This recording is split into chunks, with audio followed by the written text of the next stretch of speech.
안녕하세요. 지금 이 사람 임수민입니다. 지하철, 버스 같은 우리나라 대중교통 시스템은 외국인들이 부러워할 정도로 잘 돼 있는데요. 시민들을 원하는 곳까지 안전하게 데려다주기 위해 애쓰는 분들이 있습니다.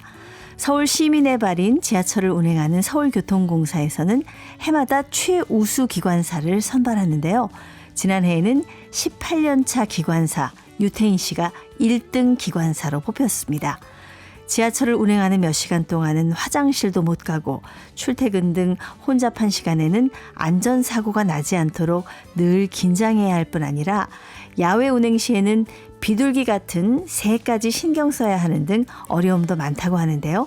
승객들의 고맙다는 말 한마디에 힘이 불끈 솟는다는 유태인 기관사 지금 만나봅니다.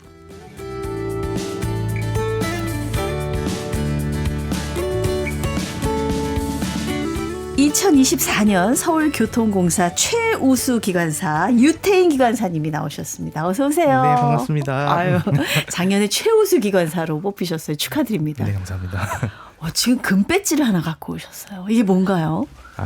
이번에 그 최우수 기관사가 선정이 되면 저희 사장님께서 주시는 금 배지. 이야, 멋지다. 지금 제가 손에 보고 있는데 이 앞에 열차 모양이죠? 네, 그렇죠. 그렇죠. 이게 순금인가요? 순금은 아닌 것 같고요. 조금 섞인 것 같아요. 제가 이게 요즘 금값이 비싸다 보니까 네. 금에 눈이 멀어서 그래도 번쩍번쩍합니다. 굉장히 네. 자랑스러우시겠어요. 네, 그렇습니다. 네. 근데 제가 궁금한 게 우리 기관사 분들은 여기 KBS 지금 오실 때 네. 또 지하철 타고 오셨나요? 네. 그 평소에는 네. 워낙 지하에 자주 있다 보니까 예. 웬만하면 타지 않으려고는 하는데 오히려 버스를 타거나 뭐 이러세요? 그렇죠. 뭐 자가용을 이용한다거나 차를 그렇게 이용하거나. 하는데 예. 그래도 시간을 지켜야 하는 약속이 있을 때는 지하철만한 게 없어가지고 오늘은 예. 약속 시간 맞추기 위해서 방송이니까 네. 또 시간 지키려고 지하철 네. 타셨군요. 근데 저는 이게 궁금한데 갑자기 기관사님들은 그럼 지하철 탈 때 무료인가요? 네, 그렇습니다. 업무용 카드가 있어가지고요. 네, 아. 업무용 카드로 지하철을 이용하고 그럼 있습니다. 무제한 무료인데 저 같으면 지하철만 타고 다닐 것 같은데. 그런데 저희 회사 구간이 여러 군데가 있거든요. 네네. 각 운영사가 다 달라서 예. 모든 역을 다 쓸 수 있는 건 아니고. 그건 아니고. 네, 저희 회사 소속에 있는 역만 사용할 수 있습니다. 그렇군요. 네. 그러면은 지금 어디 소속으로 계시는 거예요? 지금은 서울교통공사 1호선에서 8호선. 그러니까 1호선에서 8호선은 무료잖아요. 그렇죠. 그렇죠. 네. 올해 이제 기관사 되신 지 18년째 되신다고 네, 들었습니다. 지하철에서 기관사의 역할은 요즘은 좀 자동화가 많이 이루어졌다고 들어서요. 어떻습니까? 요즘에 계속 새로 생기는 운영사들이 많아가지고요. 네. 그 운영사들은 대부분 자동이고요. 네. 저희 1호선에서 4호선은 아무래도 좀 오래된 운영기관사다 보니까 처음에는 다 수동이었다가 최근 몇 년 전에 이제 2호선은 자동으로 바뀌었고 나머지 네. 아직 1, 3, 4호선은 수동 운전으로 지금 운영 중에 있습니다. 좀 서운하시겠는데요? 자동으로 이렇게 막 계속 바뀌는 게. 네, 아무래도 그렇죠. 네. 예. 그러니까 지하철 그러니까 1, 3, 4호선은 지금 수동으로 네. 기관사분들이 다 운전을 하고 계시는 거군요. 지금 서울교통공사 소속이신데 서울교통공사에서 운행하는 지하철 같은 경우에 한 번에 이렇게 운행하실 때 최대 탑승 인원이 어느 정도나 돼요? 한 양당 네. 저희 160명을 100%로 기준으로 삼고요. 160명이 기준이군요. 그렇죠. 160명이 정원이긴 한데 네. 최고 러시 시간이나 이런 때는 200%가 넘어가는 경우가 대부분이죠. 그 한 양이 그럼 300명 이상 타는 그렇게 되는 출퇴근 셈이죠. 시간에는 그렇다는 거예요. 그걸 한 번 운행할 때 한 양짜리가 아니잖아요. 그렇죠. 보통 최소 6양에서 예. 가장 긴 건 10양. 10양이면 한 3,000명씩 타고 가는 거를 그거를 그렇습니다. 운행을 하실 때가 있겠네요. 네. 와, 그 3,000명을 책임을 지시는 거예요. 좀 무섭습니다. 조금 어떻게 보면 그런 마음도 어깨가 있으실 네. 것 같아요. 어깨가 되게 무거우실 것 같습니다. 그 지하철 하루 이용객이 작년 기준으로 880만 명이라고 하더라고요. 네, 하루 이용. 네.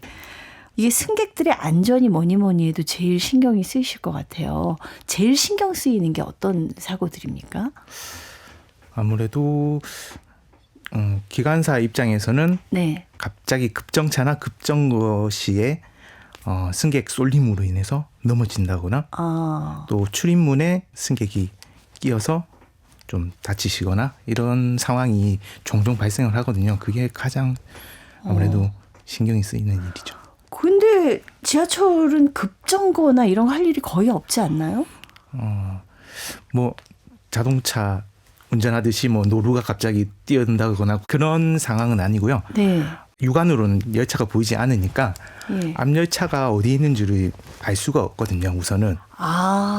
그래서 그 상황에서는 이제 열차가 안전 자동 시스템이 있어가지고 열차 간격이 가까워지면 전동차가 알아서 최고 브레이크를 사용하게 돼서 하게 되는. 그렇군요. 그러니까 자동적으로 일정 거리 이상으로 가까워지면은 브레이크가 팍 밟히는군요. 네네, 그렇죠. 그래서 그 상황에서는 이제 승객들이 많이 이렇게 좀 많이 쏠리고 그럴 수가 있겠네요. 그래서 미리미리 그러니까 기관사님들은 다 열차가 어디쯤에 있을 건지 예측을 하고 거기에 대비해서 그 열차 안전 시스템이 운영되지 않게끔 하는 것이 또 네, 노하우인 것 같습니다. 그게 이렇게 뭐 시스템으로 볼 수는 없고 예측을 해야 되는 거예요? 네, 정확한 대충의 느낌에 뭐 열차 위치는 알 수 있는데, 네네. 네, 더 디테일하게 봐야 되니까. 네. 그렇군요. 특히 이제 이게 출입문 같은데 뭐 끼임 사고 같은 거 있잖아요. 네. 어떤 분들은 안 놓치려고 제가 막 가방부터 막 집어넣고 이런 분들 봤거든요. 네, 맞습니다. 그러면 안 되는 거죠. 그러다가 사고가 나는 경우도 있나요? 그렇죠. 아무래도 그 가방이나 우산 등을 많이 끼우시는데요. 네네. 그거를 안 놓치시려고 열차가 문이 안 닫히면 당연히 출발을 못하는 건 당연한 건데 네. 간혹 잘못되는 경우에 출발할 수가 있는 경우도 있었어요. 그래요. 순간 이게 너무 얇은 걸 끼우신다거나 막 이러시면 예, 전동차가 출입문이 닫힌 걸로 인식을 해서 네. 움직일 수가 있거든요. 큰일 납니다. 네, 그걸 안 놓치시려고 그걸 잡고 계시니까 오히려 더 위험한 상황이 되실 수가 있습니다. 그러면 이 열차가 이제 출발하거나 이럴 때는 반드시 확인을 하셔야 될 것 같은데 네. 어떤 식으로 하십니까? 아무래도 CCTV로 무조건 확인하는데요. 출입문이 한 양당 한쪽에 4개, 4개. 총 40개, 반대쪽에도 40개. 어쨌든 열리는 것은 40개이고요. 예. 그 40개를 8분할로 되어 있는 CCTV가 있거든요. 네. 그걸로 다 확인을 하고 혼자서 보시는 거예요? 근무하는 게 긴 열량은 2사람이서 일을 하고요. 네네. 좀 짧은 8량이나 6량은 혼자서 일을 하게 돼요. 그러면 막 두 눈을 부릅뜨고 CCTV를 보시지만 깜빡 놓치게 되면 그게 사고로 이어지는 거잖아요. 그런 거죠. 사람이 눈이 2개이다 보니까 모든 걸 한 번에 다 볼 수는 없기 때문에 좀 그런 간혹 그렇군요. 네. 저는 이제 자동화가 돼서 이렇게 조금 편해지시지 않으셨나 싶은데 그것도 반드시 또 사람이 확인해야 되니까 잠시도 긴장의 끈을 놓을 수가 없네요. 네. 예. 가끔씩 이렇게 지하철 안에 뭐 요즘 이렇게 길고양이들도 많고 이러는데 뭐 그런 사고들 없나요? 아무래도 뭐 길고양이나 뭐 강아지 같은 뭐 노루 이런 거는 솔직히 조금 요즘에는 다 펜스가 다 쳐져 있어서 예. 그렇지는 않는데 요즘에는 비둘기나 이런 조류들이 더 문제인 것 같습니다. 아니 비둘기나 이런 조류 같은 게 비행기만 위협하는 게 아니라 지하철에도 영향이 있나요? 네, 그렇죠. 뭐 양옆에 나무 사이에서 갑자기 뛰어든다거나 출발 시에 그 비둘기들이 밑에 앉아있으면 겁도 없이 그냥 움직이질 않아요. 그냥 어떻게 해야 돼요, 그럴 때는? 대부분 어쩔 수 없는 거죠. 그래서 아무리 생명체이다 보니까 그걸 하고 나면 좀 마음이 조금 안 좋습니다. 네. 비둘기가 지하철을 탈 때도 있다 그러더라고요. 저희 프로듀서. 네, 있습니다. 가끔 있습니다. 지하철 안으로 들어오는 거 밖에 이제 외부 역사랑 통해 있는 경우, 그러니까 그렇죠. 지상이랑 통해 있는 역 같은 경우에는 네. 그런 경우도 충분히 있을 수 있을 것 같아요. 열린 동안 갑자기 이렇게 들어오고. 요즘 비둘기들은 겁이 없어서 맞아요. 제가 운전하고 한적한 도로를 가는데 비둘기가 앞에 있는데 아무리 빵빵거려도 안 움직이는 거예요. 그래서 저도 한참 서 있었던 여기 있는데 기관사님도 많이 놀라지 않을까 싶습니다. 예, 지금 서울교통공사에 기관사로 계시는데 이렇게 입사를 하면은 그 몇 호선 이런 거는 배정을 받으시는 거예요? 아니면 돌아가면서 근무를 하고 그럽니까? 우선 기본적으로 그냥 배정을 받고요. 자기가 원하거나 뭐 다른 큰 사고가 아닌 이상 계속 자기 소속에서 일을 하게 돼요. 지금 몇 호선 소속이세요? 지금 4호선 소속입니다. 아, 4호선. 네네. 그 은퇴할 때까지 4호선만 다니시는 거예요? 그렇죠. 자기가 원하면 네. 뭐 아니면 이제 다른 관리자로 갈 수도 있는 거고요. 뭐 예. 그렇습니다. 4호선이면은 그 당고개에서 안산. 네, 지금은 당고개가 불암산역으로 바뀌었나요? 언제 변경이 바뀌었어요? 얼마 안 됐습니다. 얼마 안 됐습니다. 최근에 바뀐 거죠? 네네네. 예, 아니 왜냐면 저희 어머니가 이 4호선 애용하셔서 저희 집에 오실 때 4호선 타고 그 금정역에서 갈아타고 오시기 네. 때문에 제가 4호선 좀 관심이 많아요. 네. 아, 우리 기원사님이 어머님을 많이 모셔다 주셨겠네요. 그런 일이 있었겠죠. 그러면 이 4호선 노선 같은 경우에는 레일 모양만 딱 봐도 어느 역이다. 이게 18년 되셨으니까. 네, 뭐 그렇죠. 내일만 봐도 딱 어느 역과 어느 역 사이이다. 이런 정도는 이제 딱 알 수 있는 정도. 레일은 다 똑같지 않아요? 이게 커브 모양이나 뭐 또 지형 지물도 있고요. 예. 네, 레일의 모양 보면 그러네요. 예. 오르막 내리막 이런 것도 있고요. 그런 것도 보면 진짜 대충. 눈 감고도 그냥 다 그려질 만큼 눈 감으시면 안 되지만. 네, 근데 그 4호선이 운행이 되게 어려운 노선 중에 하나라고 그러더라고요. 이유가 있습니까? 아무래도 사람이 제일 많은 2호선이 수동 운전할 때는 2호선이 네. 아무래도 제일 어려웠는데요. 2호선이 이제 순환선이라서 되게 이용자가 굉장히 많죠. 엄청 많죠. 예. 아무래도 그래서 근데 얼마 전에 이제 자동 운전으로 바뀌면서 네. 이제 아무래도 수동 운전인 4호선이 그 다음으로 좀 승객이 좀 많은 편이거든요. 그래서 예. 조금 힘들지 않나 싶습니다. 또 코레일하고도 병행하는 구간도 예. 있다고 하더라고요. 네. 저희가 서울교통사니까 서울시 내에서만 저희 회사 운영 기관이고요. 경기도 이쪽은 이제 코레일이 예. 운영을 맡다 보니까 이거 노선이 교차되는 구간이 있거든요. 예. 이게 변경되는 구간. 그 구간을 운행할 때는 이제 운영사가 달라지기 때문에 또 코레일 같은 경우에는 왼쪽이 기준이고 교통사는 서울교통사는 오른쪽이 기준이고 막 위치도 변경이 되거든요. 아니 그러면 지금 이 4호선 같은 경우에 서울하고 경기도를 이제 왔다 갔다 하는 거잖아요. 네네, 그렇습니다. 그럼 이제 서울에서 경기도로 넘어가면 뭐가 바뀌는 거예요? 그렇죠. 운영사가 달라지니까 명령을 받아야 되는 기관사 입장에서는 운영 그 관제 명령이 다 달라지는 거고요. 그렇군요. 그리고 또 전력 시스템도 다르고 네. 열차 제어 장치도 다 다르게 되어 있습니다. 좀 더 복잡하게는 서울만 다니는. 네, 그렇죠. 열차보다는. 서울만 다니는 것보다는 좀 더 신경을 써야 되는 거죠. 예. 제가 앞에 인사드리면서 소개를 해드렸습니다마는 진짜 이 어려운 일을 해내신 분이세요. 예? 작년에 서울교통공사 2024년 최우수 기관사로 선발이 되셨잖아요. 감사합니다. 근데 오늘 지금 방송이 처음이시라 굉장히 긴장하셨어요. 네. 제가 편하게 해드리려고 하는데도 지금 많이 긴장이 되시나 봐요. 근데 이 선발 대회를 해서 뽑는다 그러는데 이 대회도 굉장히 떨렸을 것 같은데 이 대회보다 지금 방송이 더 떨리시나요? 네, 아무래도 홈그라운드가 아니라서 좀 그런 것 같습니다. 이 선발 대회, 최우수 기관사를 뽑는 선발 대회는 어떤 경기를 치르나요? 어떤 종목 같은 게 있나요? 네, 우선 필기 시험을 치는데요. 전동차에 대한 기술 부분이랑 저희 회사 사규 이런 부분 우선은 1차적으로 보는 거고요. 그다음에 이제 실기 시험은 직접 승객이 타 있는 상태에 운행을 하면서 실제로 운행을 하면서 감독관님이 타셔가지고 열차의 속도 제어라든지 승차감, 속도계를 가려놓고 몇 킬로인지도 저희가 맞춰야 되는 거거든요. 지금 몇 킬로일까요? 이런 거도 있고요. 그냥 속도감만 본인이 감으로 느껴서 이걸 맞춰보세요 하는 것도 있고요. 이제 또 마지막으로 고장 처치라는 게 있어요. 네. 감독관님이 일부러 열차를 고장을 내버려요. 저희 없을 때. 그거를 제한 시간 내에 찾고 몰래 뭐 하나를 네, 빼놓거나 그러든지 네. 내버려 내려놓다든지 뭐 이래가지고 제가 제한 시간 내에 그거를 처치하고 이건 물론 평소 베테랑 18년 된 베테랑 기관사긴 하시지만 그래도 좀 시험 준비를 하셔야 되는 거죠. 네, 그렇죠. 어떻게 준비를 하셨어요? 사실 제가 3년 전에도 그 이 대회에 나갔었어요. 그때도 최우수였어요? 아니요. 그때는 떨어졌나요? 네, 완전 강탈했고요. 네. 네, 그 뒤로 조금 더 준비해가지고 운 좋게 이번에 좀 잘 된 것 같습니다. 네. 그렇군요.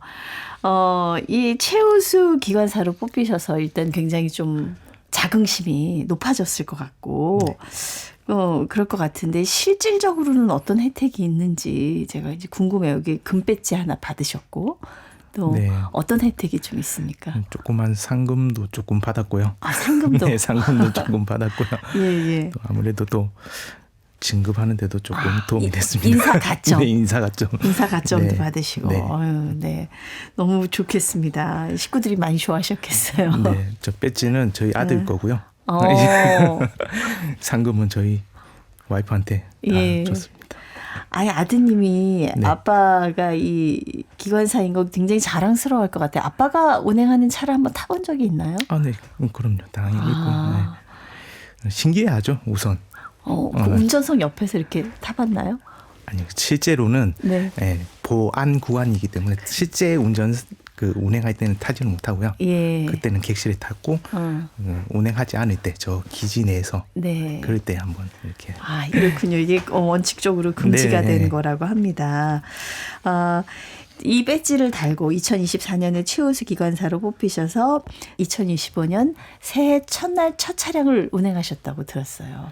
근데 기분이 좀 남다르셨을 것 같습니다.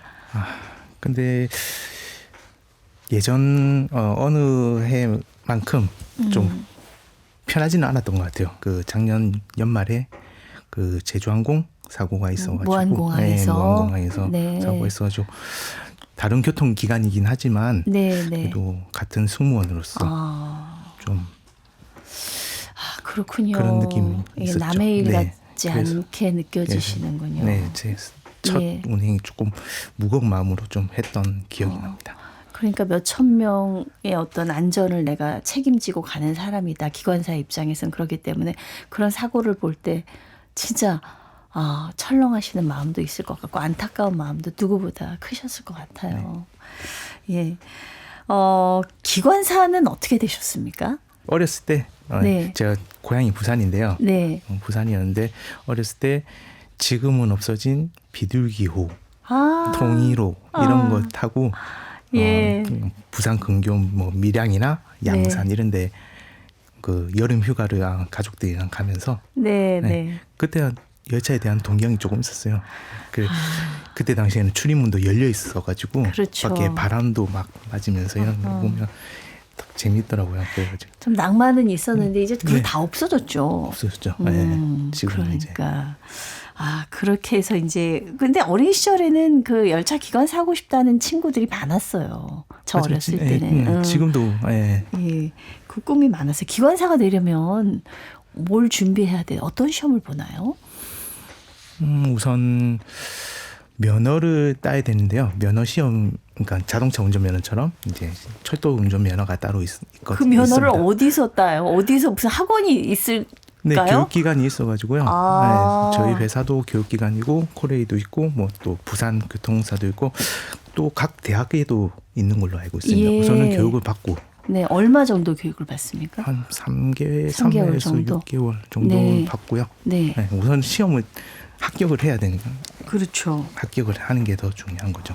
우선 그 관련 법이라든지 기술이라든지 뭐 이런 걸 우선 필기 시험 보고 또 실제로 운행을 하는 건 아니지만 모의 훈련 시험기라는 게 있습니다. 거기서 이제 모의 시험기로 감독관님이 탄 상태에서 평가를 받고 그렇게 면허를 따게 됩니다. 기관사 경쟁률이 꽤 높다 그러던데요? 한 30대 1 정도 되었던 것 같습니다. 가볍게 얘기하시는데 30대 1이라고. 그러니까 그만큼 치열하다는 얘기입니다. 18년 전에 내가 이제 처음 운행하던 기관사가 돼서 책임을 지고 처음 운행할 때 생각이 혹시 나시는지요? 처음 우선 교육할 때는 그 선배님들이 옆에서 딱 타셔가지고 네. 꼭 붙어 있어요. 그래서 제가 실수를 하지 않을지 해서 네. 꼭 붙어 있어가지고 전혀 무서운 감이 없었는데요.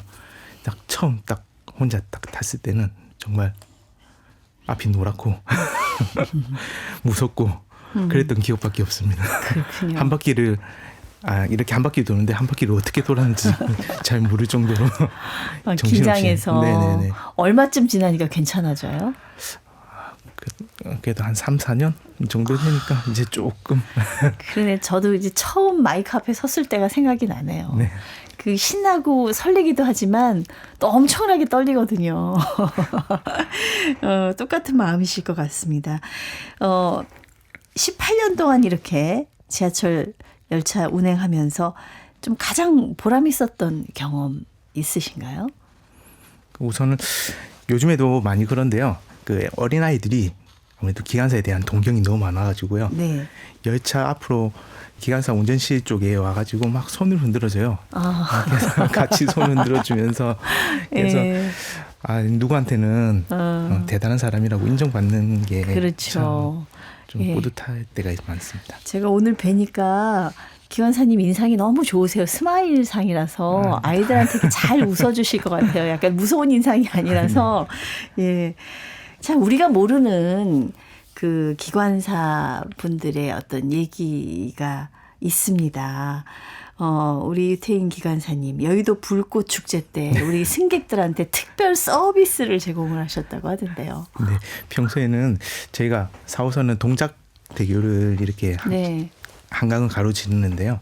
평소에는 한 80km 막 이렇게 달리는 구간이거든요. 네. 근데 저희 불꽃 축제를 할 때만큼은 자체 서비스로 서행 구간을 만들어서 네. 엄청 천천히 운행을 하면서 그러면 이제 아래에 있는 승객분들이 박수 네. 치고 환호하시고 좋아하십니다. 야, 그 승객분들은 진짜 잊지 못할 그 네, 뭐. 동작대교 위에서 여의도 불꽃축제 현장을 보면 아주 기가 막힐 것 네, 같습니다. 뭐 소소한 행복을 드리는 게 드려서 참 예, 좋습니다. 그 10초, 20초가 평생에 아마 머릿속에 남는 그런 장면이 됐을 수도 네. 있겠어요. 근데 저 운행하시다 보면 제일 힘들 때가 졸릴 때일 것 같거든요. 네. 오늘 무슨 껌을 하나 들고 오셨는데 네. 그게 졸릴 때 드시는 건가 봐요? 네, 그렇습니다. 기관사가 아무래도 힘든 부분이 졸릴 때가 좀 있어요. 네, 졸릴 때는 저희 회사 내에서 지급하고 회사 내에서 자체적으로 공수를 해서 제공하는 껌이 있습니다. 저희 엄청 운전자들 먹을 그 졸릴 때 먹는 그 화한 껌이 있거든요. 네, 그거보다 더 셀 거예요. 아마. 그게 서울교통공사에서 자체 제작한 껌인가요, 네, 이게? 네, 그렇습니다. 이제 시중에는 팔지 않는. 좀 저도 한번 맛을 볼 수 있겠습니까? 네, 잠시만요. 잠깐 방송 중에 제가 껌을 한번 씹어보려고 그러는데요. 예, 까만색으로 생겼어요. 근데 이게 제목은 졸음뚜껑인데 눈물 나게 맛있을 겁니다. 지금까지는 아직 시원하거든요. 온다. 오, 야, 코부터 이 기관지가 한 번에 빵 뚫리는 그 느낌이 있습니다. 네, 이게 졸릴 때 아니 이건 무상으로 제공이 되는 그런 껌인가? 네. 그렇군요. 이 졸음을 참내기 진짜 얼마나 힘든 일인가 싶어요. 오죽하면은 회사에서 네. 이런 껌을 만들어줄까 네. 그런 생각을 해봤습니다. 이 졸음도 애로사항이지만 기관사들만의 또 어려움이 있을 것 같습니다. 어떤 게 있을까요? 한번 운행을 시작하면 최장 3시간, 4시간도 운행할 때가 가끔 있거든요. 화장실 어떻게 해요, 참? 그래서 그게 생리 현상이 승무원한테는 가장 힘든 시간이 아닌가 싶습니다. 정차했을 때 뛰어갔다 오면 안 되나요? 급할 때는? 좀 그렇죠. 금방 끝나 역사 위에까지 올라가는데도 좀 시간이 걸리니까. 아니 근데 사람이니까 배탈이 나거나 이럴 수도 있잖아요. 그래서 기관사님들은 좀 자기 관리가 좀 많이 필요합니다. 그 전날 뭐 매운 걸 안 먹는다든지, 네네. 뭐 좀 아침에 이불로 공복으로 가신다든지, 물도 잘 안 드시고. 그렇군요. 그런 어려움이 있겠네요. 그래도 지하를 많이 다니시기 때문에 네. 그런 어려움도 있다고 하던데요. 네, 좀 안타깝지만 좀 공황장애 이런 것도 좀 가지신 분들도 조금 종종 있습니다. 네네. 그걸 다 또 이겨내시고 이렇게 시민의 발이 되어주고 계시는데 그럼에도 불구하고 내가 18년 동안 지하철 기관사를 해보니까 이런 거 정말 좋더라. 이 직업 매력이 있더라 하는 부분이 있다면 어떤 게 있을까요? 우선 기관사가 혼자 일을 하다 보니까 네. 제가 이 열차에 대해서는 대장 같은 대장이죠. 네, 네, 그러니까 맞습니다. 그 어느 누구도 터치할 수 없거든요. 아무리 네. 사장님이 오셔도 제가 운행이 제일 먼저고요. 네, 그리고 아무래도 이 근무가 자기 일만 하면 이제 뒤끝이 없는 깔끔하게 그냥. 깔끔하게 그냥 끝나고 네. 행복하게 이제 집으로 귀가하면 되는 거예요. 일반 회사원처럼 이제 일이 많아가지고 야근을 한다거나 네. 뭐 이런 거는 없고요. 그건 또 좋네요. 네. 또 아니면 일이 끝났는데도 밤새 내일 해야 될 거 막 고민하고 이거 어떻게 해야 되지 고민할 때가 있는데 그런 점에서는 좀 깔끔하네요. 네, 그렇습니다. 네. 기관사 18년 만에 이제 최우수 기관사가 되셨습니다. 우리 유태인 기관사님. 그것도 다음으로 이루고 싶은 꿈이 있으세요? 네, 뭐 1차적으로는 우선 좀 최우수 기관사가 돼서 너무 영광이고요. 앞으로는 후배 양성 네. 조금 하고 싶어요. 저의 노하우를 조금 전수해주고 싶고 이런 기관사가 되고 싶다는 후배들한테 이제 배움이 되는 그런 기관사가 되었으면 좋겠습니다. 네. 지금 기관사 꿈꾸는 분들한테 혹시 해주고 싶은 말씀 있으세요? 우선 입사를 하셔야 되니까요. 네. 그렇죠. 네. 뭐 수험생들이 뭐 시험에 대해서는 수험생들이 더 많이 알 거예요. 아무래도 뭐 전공 공부도 좀 많이 하시고 또 NSC 직업 능력 예. 평가도 있고요. 그런 것 좀 준비하시고 또 면접할 때 당당한 모습, 또 네. 예의 바른 모습 이런 것 좀 많이 준비하셔가지고 오셨으면 좋겠습니다. 역시 또 시험이네요. 네. 시험을 잘 봐야 됩니다. 네. 앞으로도 시민의 발, 우리 지하철 안전운행 해주시기 바랍니다. 오늘 감사합니다. 네, 감사합니다. 서울교통공사 2024년 최우수 기관사로 선발된 4호선 담당 유태인 기관사였습니다.